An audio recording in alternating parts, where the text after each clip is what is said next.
We're finally on Season 8 since the start of Overwatch 2, and the state of the DPS tanks and supports in the game has never been more clear. What is strong, weak, overpowered, or super frustrating? What is the current state of the DPS tanks and supports, and what should be done for the future in order to improve that state? There's a lot we gotta talk about and break down, but if you enjoy the content, subscribe and like for a free puppy, and let's get into it.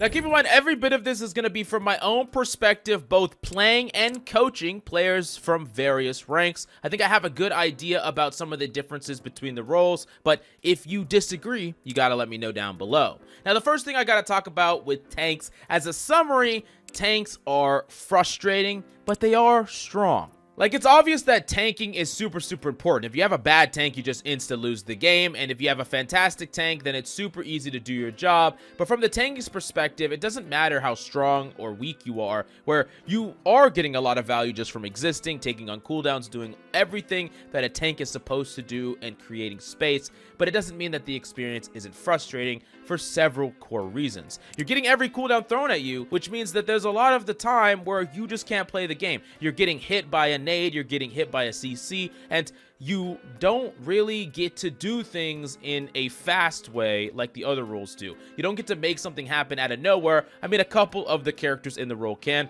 but a lot of times you're gradually eking your way towards a play, and you're not able to just go out and do it. You have to go through a lot of baiting out and waiting for your team to be ready and waiting for cooldowns to be used, and then you can finally do something, and it just feels frustrating and sometimes a bit stale. Now, there are going to be some games where you are completely uncontested and you get to do everything you want to, but you only feel like those games happen because the opponent's doing something majorly wrong, and if they are doing the right thing, if they are actually targeting you and putting you in check, then you feel like you have to fight tooth and nail to do absolutely anything. So there's some games where you just feel like an uncontested god, and other games that feel like you are being put through a torture simulator. Now, there are going to be some situations where you're being properly kept in check and you are just relying on your team to find some value. You're creating as much space as you can, but you can't go for any more or else you feed, and you're just kind of hoping that your DPS or supports make a play that allows you to do something or actually, you know, close out the team fight. Another thing that makes this role very frustrating is because people try to counter you. Now, I'm not saying that they're just countering and shutting you down with one single swap,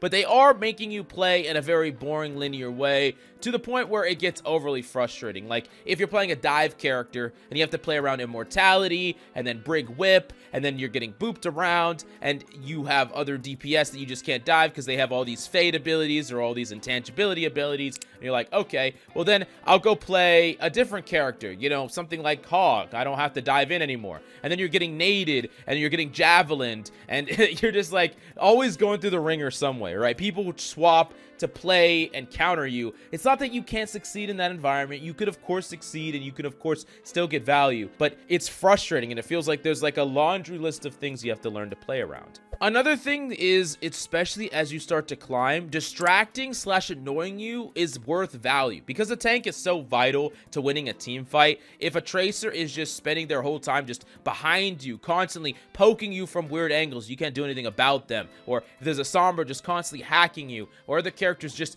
basically just annoying you, like they're not doing anything legitimate really besides building some ult charge, but they are distracting and annoying you from doing anything else, and you can't do anything about them, that's worth value to them, and it's very frustrating of an experience for the tank player. Now, the final thing about tanking is that you're expected to be super flexible when other roles are not. A lot of other DPS or support players will swap less. You're less needed to swap, less likely to swap than a tank where they feel like they have to or else they lose. Oh, you're playing this map, you better be playing Sigma or else you're throwing. Oh, you're playing this, you better be swapping to something else or else you're throwing. Tanks are expected to try to fit into this counter meta or try to play along to make it easier for their team.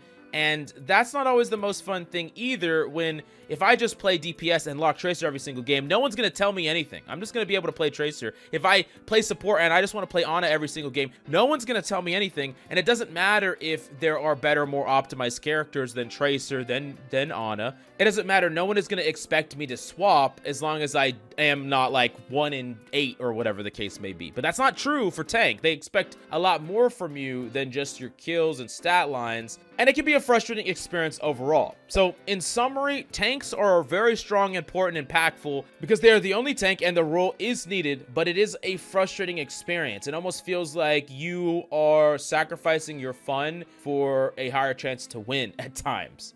Now, when we rotate over to DPS feel free but unimpactful. Like, you get a lot of flexibility in the DPS role. There are a lot of DPS to choose from. You can kind of play how you want to play. You can find ways to make a Junkrat work, and a Tracer work, and a Widow work, and like anything you want to do, you can do. But you don't feel that impactful at times. And especially when there's not any synergy, whether you're not synergizing with your support or synergizing with your tank in any way, it feels like nothing dies or you don't have the ability to make plays by yourself. And oftentimes, another frustrating aspect about the DPS role is you'll take damage from a lot of the random nonsense that exists, and you need to almost be coddled by a support. Like, you're fighting a Pharah Mercy and you feel like you need to be pocketed to just do anything about that. Or you're fighting a pocketed DPS and you feel like you need just as much support from your team to do anything about that. And I think this really comes down to the fact that, especially when we talk about pocketing or enabling like one DPS, that's such an easy synergy to set up when compared to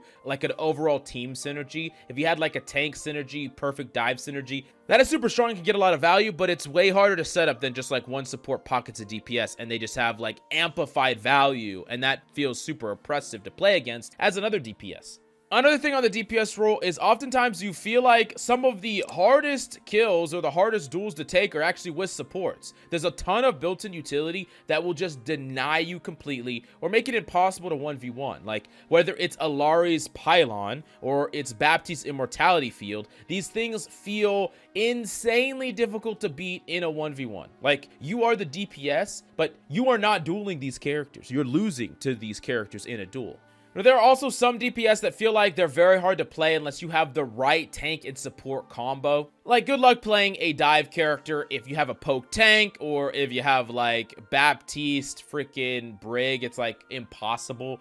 That being said, that feels very similar to how a tank would feel, where you have to play in a very specific way around certain DPS and supports. Now, one of the things that does feel very frustrating about playing DPS is that you often will feel like you'll get more value from a lower aim requirement hero. Like, you can pop off and do some crazy things on like a high skill, high aim requirement hero, or you could play something that's fundamentally easier to play and you get a lot of value. So like something like Mei and just get really value walls, playing Torb. These characters feel like they get so much value that it's hard to justify picking something else as opposed to these characters. And you think, hey, if I would just play these characters, I probably would have won that game. That feels like a kind of frustrating experience. Of course, that happens more so at lower rank, but even in high rank, like, I feel like Mei, I could just win a game so freaking easily on Mei, but I don't want to lock Mei every game. That's just not really the type of game I want to play. Now, last but certainly not least, we got to talk about support. And I will say that some supports feel very strong, and some supports feel very team dependent. Some supports feel kind of like DPS support hybrids. So we're talking about like Alari and Baptiste, characters that have really high agency over the fights, right? They get to shoot a lot of things. I mean, Alari is basically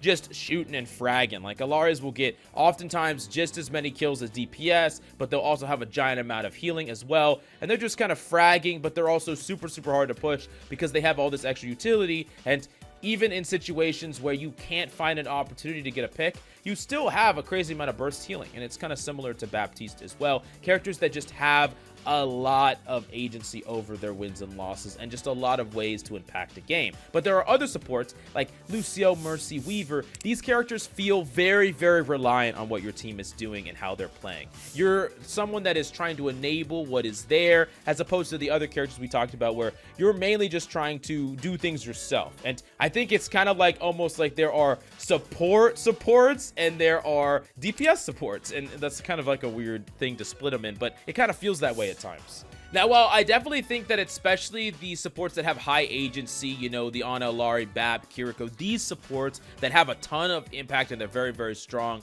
while you can do all these things, there also is like a lot more decisions. It's not like you're thinking of a very specific thing, right? You're not like, I'm gonna go and do damage and find frags, or I'm gonna go create space. You're trying to think about what is the right decision at any given moment. And there's a ton of decisions to do. So even though it is a very strong sub role, it is a hard sub role. It's not the easiest one. And I think that there's a lot of ways that you can hard carry if you choose the right answer. But what is that answer? What do you do if you have like 5 things that you could do in front of you? Whether you're healing this person, shooting this person, taking this space, like there's just a million things that you could do. Now you also have very, very powerful utility in this role, but it comes at the cost of almost crazy high cooldowns, meaning that if you use your cooldowns right, you're gonna hard carry a game, but if you mess up a cooldown, you're mega punished for it, and you're probably just gonna die right away. This is like almost always the case where when I'm VOD reviewing like a lower elo support player like an Ana or whoever, they have always had a moment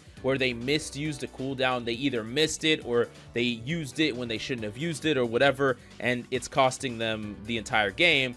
And they could have used that better and probably carried that game, but it's not the easiest thing in the world, and there are always better ways to use your cooldowns. Now, I do think that the main reason that support feels like probably the strongest role, and this is probably a controversial opinion as well, but it is mine, and this is my video, so I'm going to say what I want. I think it's because the passive role in the supporting category is the strongest. It is the strongest passive. Yeah, sure, the anti-CC passive on the tank, maybe that's very, very strong, and if you didn't have it, it would feel even worse for tanks, but the DPS passive is basically like not a passive, like who cares about that? And the support passive is one that is amazing. It's super, super strong. I mean, like, when's the last time you used a nade on yourself to heal yourself? When has that happened? In low freaking resource fights, passive heal is incredible, and it's also allowing players to never really worry about their health as long as they can deny line of sight. So playing good fundamentals, playing around natural cover, make you even stronger than you otherwise would be, and you don't really rely on anybody in the same way that the other rules do.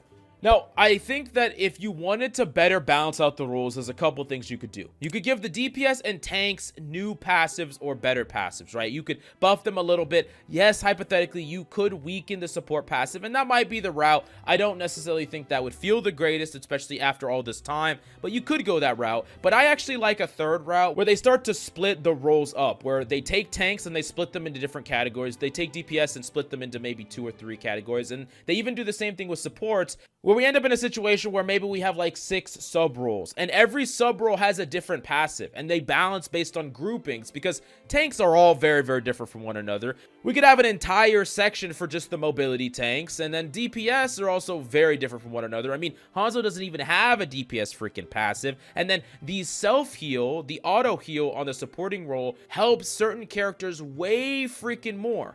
Like, going back to that Ana example, if she had to choose between nading herself and nading someone else, that is an actual decision point where she has to, you know, allow herself to remain at a low HP. Maybe her other support is dead or they're doing something else. She has to be okay with that and then still make the aggressive nade play, which is a decision that when I was a Grandmaster Ana player, I had to make all the time back in the day, and I still found ways to succeed, but I had to make sure that, oh, if I'm low HP, my other support isn't around, I still know that my win condition is an aggressive nade, so I'm going to throw that, and now I'm looped super, super low, so the only way to survive against that tracer that's about to come around the corner is I have to try to predict, pre-aim the sleep, or I have to make sure that I, you know, time it perfectly, because I don't have the health to play around with her, and I can't nade myself. So you got to understand, like, that was the decision making that was going through my head before, and now it's just, oh, I'll just deny LOS for 2 seconds, you know, I'm gonna get my heal back, boom, I'm full HP. I didn't have to make any hard decisions there.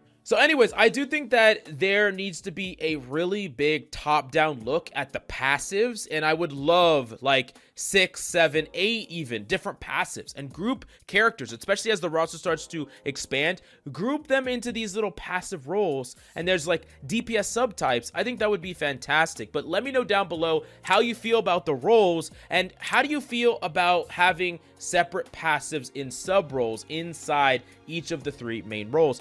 What would they be? How would you balance it? Let me know in the comments down below. But definitely like, comment, and subscribe if you enjoy the content. Thank you so much, and we'll see you next time.